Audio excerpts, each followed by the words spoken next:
Là, si je vous donne les clés du mercato au PSG, qui est-ce que tu vires? Je les veux pas, c'est un bon. Qui est-ce que tu vires? Qu'est-ce que tu ramènes? Dans la limite du raisonnable. Non, mais moi, je te dis honnêtement, Neymar, Messi, Verratti. Ah, ça va de soi. Hein. Ah Ça non, va de soi. mais, Hein, non, mais là, non, mais c'est clair. Hein. Ah, ben là. Neymar, Messi, Verratti, c'est dehors.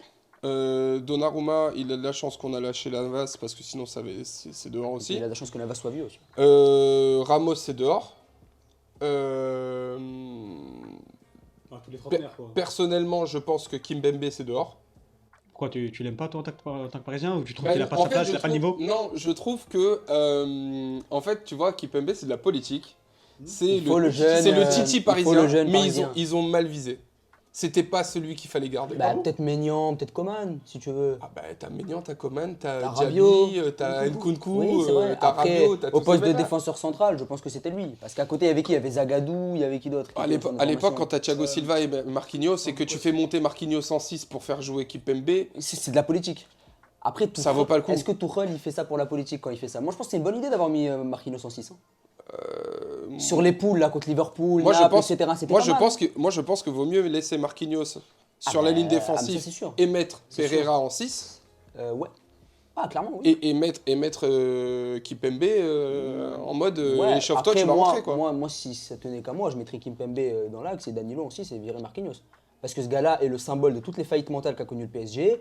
Il a été là à la remontada, c'est dur, hein. il était là contre Manchester, il était là contre le Real, il s'est chié complètement l'année dernière. Moi, je pense Est-ce qu'au qu'il bout a d'un bien moment- été accompagné? C'était qui à côté de lui? Ah, mais c'était Kimpembe. C'est pas le pire. Hein. Kimpembe, c'est un des meilleurs contre le Real. Non, mais je trouve que la paire Thiago Silva et Marquinhos, elle a bien fonctionné. Après, c'est vrai que ils ont eu la Coupe du Monde 2014 qui leur a fait du mal. Ils ont eu pas mal de choses qui leur ont fait du mal. Beaucoup de défaites. Il y a eu on va dire, le phénomène David Luiz qui est arrivé, qui est reparti. Il est venu comme il est reparti comme il est venu. C'était très compliqué, Ouais, tu ouais, vois. ouais. Donc, en fait, t'arrives pas. Parce que Marquinhos, à l'époque, il jouait sur l'aile. Hein. Quand il y avait, Oui, il jouait à tu vois, droite. il jouait Oui, à parce qu'il n'y avait pas droite, la place. Et on se demandait Donc- même s'il allait partir à une époque. Hein. Exactement. On gâchait son Et potentiel. donc il y a plein de trucs comme ça Ouais. qui font que maintenant, donc ces gens-là, je les fais partir. Qui je fais venir? Un joueur qui symboliserait peut-être le renouveau du PSG avec Kylian et tout? Un 9 déjà. Ah, moi, je pense que c'est plutôt. Colo, moi, je prends Colomoni. Si déjà on arrive à faire venir, je sais jamais son nom, mais le défenseur de l'Inter de Milan. Skriniar. Voilà. Qui a des problèmes au dos apparemment. Mais c'est l'infirmerie, on a une bonne infirmerie. Oui, à de toute Paris, façon donc, là, en termes voilà, on est d'infirmerie, bon, hein. ouais. Mais si on arrive à faire venir ce joueur-là avec Marquinhos, avec les deux latéraux. Ah, mais tu gardes Marquinhos quand même. Moi, je le garde, Marquinhos, ouais. Ouais, je le garde. Je le garde parce que je pense qu'il a quand même l'ADN PSG, même si... Il y a un ça- ADN PSG? C'est ça la question. il y C'est ça la Oui, question. C'est est-ce oui, que oui. depuis QSI, il y a encore une ADN? Je pense qu'elle mais n'existe plus. bah, si, tu vas avoir en fait l'ADN du gars qui vient prendre des sous, mais qui vient aussi quand même se mouiller le maillot. Ça, pour moi, c'était là jusqu'à 2016. Il y avait une équipe ADN avec les Cavani, avec les Matuidi, avec les Zlatan. On compare pas cette équipe, c'est pas Oui, possible. voilà. Oui, Non, mais moi, quand je parle, Après, pour moi, il y moi, a quand plus je parle de- d'ADN, Mais parce qu'il y avait Leonardo quand aussi. je parle d'ADN, Et quoi, tu sais, Leonardo quand je parle d'ADN PSG, tu sais, en plus toi tu viens de l'apprendre, je suis très attaché à l'identité. C'est-à-dire que moi, j'aime beaucoup les mecs qui viennent du cru. Donc, Il n'y a pas. et le problème c'est ça, c'est qu'il y avait, mais on les a vendus.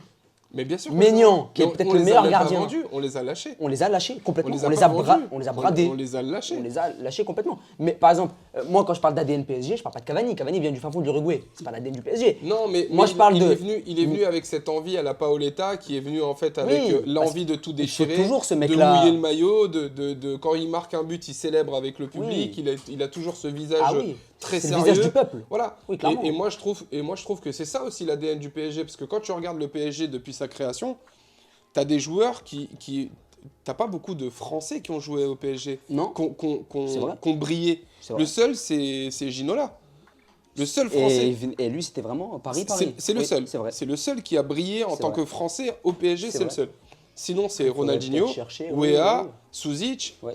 Okocha, Valdo, c'est tous ces joueurs. Mais ces mecs-là se sont imprégnés de la culture PSG. Bien sûr. Ce que les joueurs actuels du PSG, les joueurs modernes, n'arrivent pas à faire. Ah non, mais ils ils veulent n'arrivent pas. Et oui, ils veulent n'arrivent pas. pas à. Mais pourquoi? Parce qu'avant, les Ronaldinho, etc., quand ils signaient au PSG, ils signaient dans un club qui était français. Aujourd'hui, oui, le PSG n'est pas un club français. Bah, quand tu sais c'est que un club qui est quand détenu tu sais par un que État. dans les vestiaires, ça parlait que brésilien C'est ça. parce qu'il y avait que des Et Brésiliens.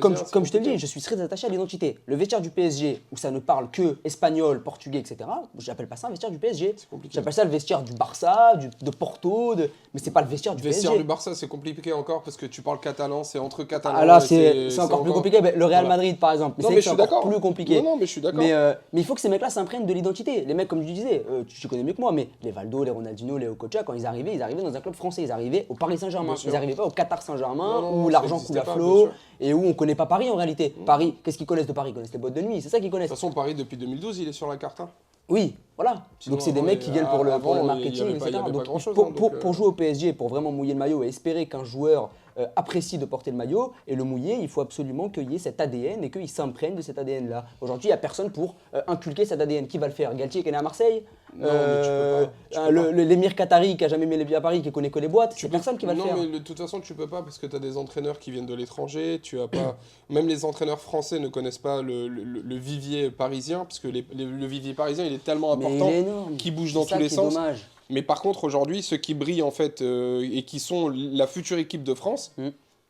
c'est Oui, tous les bah, chichis parisiens. tu regardes les 11 là qui étaient alignés sur la séance de tir au but contre l'Argentine. C'est des mecs qui sont à Paris. Hein. Quasiment tous. hein. Pratiquement tous. Quasiment tous. Je crois qu'ils sont peut-être 8 sur 11, 9 sur 11. C'est quand même frustrant quand tu es supporter du PSG. Tu dis de l'équipe de te France, c'est dire, peut-être ton équipe. C'est peut-être ton équipe en Ouais. fait. Ou pas Mécano Konaté, normalement c'est chez toi. Tu vois C'est surtout J'aimerais un peu conclure. Alors, je vais vous poser deux questions. Est-ce que pour vous, Mbappé dans 2 ans, vous essayez de conserver ou vous le laissez partir? Et aussi, est-ce que Galtier à la fin de la saison ça dégage? Je vous laisse répondre. La deuxième. La deuxième, elle est. On commence par la deuxième, hein, vas-y. Hein. On va prendre le plus facile. On a plus simple. Hein. La deuxième, c'est bien évidemment. Même si Campos va essayer de faire le maximum pour le laisser. Il y a une question encore plus intéressante, c'est est-ce qu'on dégage les deux? Campos, je pense qu'il va avoir une année supplémentaire parce qu'il coûte trop cher. Mm. Il coûte beaucoup plus cher que Galtier. Ça, je te Je pense que si. Par contre, ça dépend comment ça va être fait. Parce que si Galtier, pardon, il est lâché comme du n'importe quoi, bah, je pense que Campos partira aussi. Après, la place, elle est chaude. Hein. La place, elle est chaude. Mbappé, Mbappé, j'ai envie de te dire, franchement, il lui reste 1 an de contrat. Il faut regarder ce qu'il va y avoir l'année prochaine sur le mercato. Et tu prends le risque de le laisser partir gratos. Quoi. Mais un joueur comme Mbappé, qui voulait absolument être l'étendard, le symbole, le porte-parole du PSG à travers dans le monde, etc., il prolonge que de 2 ans. C'est quand même curieux qu'il prolonge que de 2 ans. Est-ce que c'est vraiment le signe d'un joueur qui veut absolument jouer dans ce club-là et être Il a ce quel âge dans symbole? 2 ans? Il aura quel âge? 26. 26 Moi, sur si ses j'aime 27, si j'aime c'est vraiment normal. le club et que je m'inscris sur un projet long terme avec le club que je dis apprécier, franchement, je signe 5-6 ans, je signe pas 2 ans. Ça n'existe plus. Ça n'existe plus, mais normalement, quand tu dis que tu aimes le club et que tu veux construire quelque chose avec ce club-là et gagner la Ligue des Champions, que c'est le club de ta région, etc., tu prolonges 5-6 ans, pas 2 ans. Moi, je suis dirigeant du PSG, 2 ans, j'accepte pas. Je veux construire un truc avec toi. Je vais pas te garder juste 2 ans. Bah, le truc du 2 ans, Ça crée des incertitudes. Le truc du 2 ans, c'est de finir la saison et de pouvoir te proposer en fait un projet futur en fait avec un mercato d'été où tu peux être entre guillemets dans les petits papiers pour savoir qui on va prendre, qui on va pas prendre. Ok, bah là, il est clairement dans le papier. Mais c'est ça. lui qui fait tout. Mais du coup, une fois que ça c'est fait, si les 6 premiers mois ils sont pas bons, bah en janvier tu renouvelles pas le contrat, en juin il part. Donc en fait, tu gratos. fonctionnes par ultimatum. Mais c'est ça, mais c'est tout le monde. Mais aujourd'hui c'est tout le monde qui joue comme ça. Bah, Moi, dans les autres aujourd'hui- clubs, est-ce que ça fonctionne comme ça? Bah, regarde les transferts, t'as pas des transferts qui sont sur 4 ou 5 ans, ça existe plus. T'as beaucoup de Bah, contrats. Chelsea, ils ont innové en donnant des contrats de 6 ans à tout le monde. Haaland, il a signé il va longtemps. tenir. Haaland, il a signé longtemps aussi. Non. Combien Non, lui, c'est le seul qui a pas signé. Combien? Je crois qu'il a signé pour 3 ans avec une année en option, je crois. c'est Ouais, ça mais là, on Mais- parle quand même d'une prolongation où le président est intervenu pour lui dire de rester. C'est quand même une dimension politique énorme, internationale. C'est quand même une dimension internationale. C'est un cas à part qu'on ne peut pas comparer aux autres. Je ne prolonge pas que de 2 ans. 2 ans, c'est quand même futile pour un gars qui a pris une dimension internationale et politique. C'est quand même peu. Surtout je qu'il trouve. s'est grillé avec le Real Madrid. Ben là, moi, je suis dirigeant du Real, je le prends plus. Toi, t'es mieux placé que moi, mais il y a Vinicius de toute façon. Florentino va se rejeter sur le Oui, parce qu'il y a une dimension marketing aussi. Mais... marketing. Et oui, après, Moi, je le- c'est Benzema aussi. Moi, je le prends pas. Tu prends pas, toi? Bah, Moi, je suis au Real, je le bah, prends choisir entre Haaland et Mbappé, je prends Haaland. Hein. Je prends Haaland pour le mettre. Je prends Haaland pour le mettre en 9 et Vinicius à gauche. Mais bien évidemment. Et Et puis par contre, je vais aller chercher des mecs qui vont me remplacer les papis comme Modric et Kroos. Et Les Bellingham, bien sûr. pour la les question, Bellingham et tout ça. Pour la Il est question bien. Christophe Galtier, évidemment qu'il faut qu'il parte. Après, je trouve que l'idée était pas mauvaise. T'avais pris que des entraîneurs stars jusque-là, quasiment. T'avais pris Tuchel. Faut qu'il parte à Marseille. Qui est Galtier? Ouais. Bon, je le veux plus là, hein. Là à mon avis, là, il va se faire siffler. Mais t'as essayé Tuchel, l'entraîneur un peu star, l'entraîneur un peu jeune, dynamique. Bon, ça va pas marché. Là, tu vas faire quoi? C'est quoi la prochaine étape? T'avais déjà pris Ancelotti dans le passé pour avoir Non, cette mais figure je pense qu'ils du grand coach. ils vont essayer Conte. Moi, je dis que ça pourrait être super d'avoir un mec comme Conte qui arrive au PSG. Parce qu'il va remuer, comme il a fait à Tottenham, en fait, sur la dernière interview qu'il a fait, en disant que en fait, ça faisait 50 ans que tu avais un président qui mettait des sous et qu'il n'y avait rien qui se passait. C'est exactement la même chose au PSG. T'as des mecs qui mettent des sous, il se passe rien. Et c'est lui qui a soulevé le truc, quoi. Donc le discours qu'il a eu à Tottenham, en fait, tu prends Conte, tu lui mets une veste du PSG, tu le mets derrière des logos du PSG, et tu marques en dessous Conte, entraîneur du PSG, c'est exactement la même chose. Donc un mec comme ça, je pense qu'il peut remuer beaucoup de choses. Il faut que ça vienne d'en haut aussi. Les plus grosses révolutions viennent d'en bas. Si les joueurs, ça a toujours été comme ça. Oui, pour tout. Dimension politique. Mais pour tout. Donc, en football, est-ce que ça fonctionne vraiment la révolution d'en bas? Est-ce que c'est pas d'en haut qu'il faut que ça vienne? Est-ce que c'est pas l'institution qui doit agir sur ce qui se passe en bas? Est-ce que la goal line a été mise en place parce que les dirigeants ont voulu mettre la goal line? Est-ce que la VAR a été mise parce que c'était les clubs Non, c'est les joueurs qui en ont c'est marre. les joueurs qui ont demandé. Donc ça vient toujours d'en bas. Donc, pas nécessairement dans des cas comme celui du PSG. Parce que je pense que quand ta structure des dirigeants, etc., tout ce qui se passe en haut, en interne, etc., est aussi défaillante, c'est d'eux que doit revenir à la remise en question. En fait, elle est pas défaillante. Elle est inexpérimentée. C'est pas pareil. Elle ne connaît pas le foot. Oui, mais tout à fait. Elle connaît pas le foot. Donc c'est pas défaillant. Ils essayent de faire bien, mais ils ne savent pas faire bien. Parce qu'ils ne savent pas de quoi ils parlent. Ils savent pas ce qu'est le football et comment il fonctionne. Donc tu peux pas. Ils sont déconnectés des réalités du football. Et Marseille, il y a eu un trou noir aussi avec quand Pape Diouf est parti, parce que Pape Diouf savait de quoi il parlait. Il connaissait. On te met La Brune qui connaît rien et qui a mis une catastrophe à Marseille. Ouais. Et c'est tout le temps comme ça. Il faut mettre des gens qui connaissent les réalités du foot. Un mec qui parle foot, Voilà. qui vit foot, qui sait foot, quoi. Mais d'ailleurs, c'est Galtier qui critiquait ça. Et c'est peut-être la seule bonne chose qu'il a faite au PSG. C'est de dire, quand je vais en conférence de presse, on parle jamais de football. On parle toujours de où est sorti Neymar, ce qu'a dit Mbappé sur Instagram, etc. C'est ça le problème, en fait. C'est que ça parle pas assez. Oui, le char à voile avec Verratti. Ça parle pas assez de football. Donc c'est pour ça que je te dis que ça vient d'en haut. Parce que je pense que si les dirigeants tapent du poing sur la table sur ce qui se passe en bas, ça peut vraiment changer quelque chose au PSG. Je pense qu'il faut mettre des dirigeants plutôt qui savent parler football. En tout cas, les gars, j'espère que vous avez bien débattu.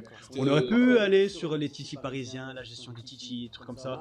Les jeunes. Ouais. Ça pourra faire un deuxième débat. Ouais, ça pourrait peut-être faire un épisode 2 si ça plaît aux gens et si vous êtes chaud. Mais toujours. En tout cas, je te remercie toi, Momo, d'avoir débattu. Merci Slem. Merci Slem. de m'avoir invité. Merci Momo. Merci à vous, les gars. J'espère que les amis parisiens seront d'accord avec nous, et même les amis de la Ligue 1, de la France, tout ça. Ouais, c'est pas d'accord, tant pis, quoi. Voilà. On a bien parlé du PSG. J'espère que la vidéo vous a plu. N'hésitez pas à liker la vidéo si elle vous a plu, bien sûr. Commentez, dites-moi ce que vous pensez, et c'est important pour le référencement. Partagez à vos potes. Abonnez-vous à la chaîne de Momo. Voilà, Momo parle de foot, sur TikTok aussi. Donnez-lui de la force, les gars, c'est le frérot. Islem, je crois pas que t'as. C'est un ancien. C'est un ancien. J'ai les réseaux, mais c'est plutôt professionnel. Ouais, oui, c'est professionnel. C'est un ancien. Bah, faites des gros cœurs à Islem en commentaire, les gars. Faites-lui des gros cœurs. En tout cas, on se dit à la prochaine pour de nouvelles vidéos. Ciao les frérots.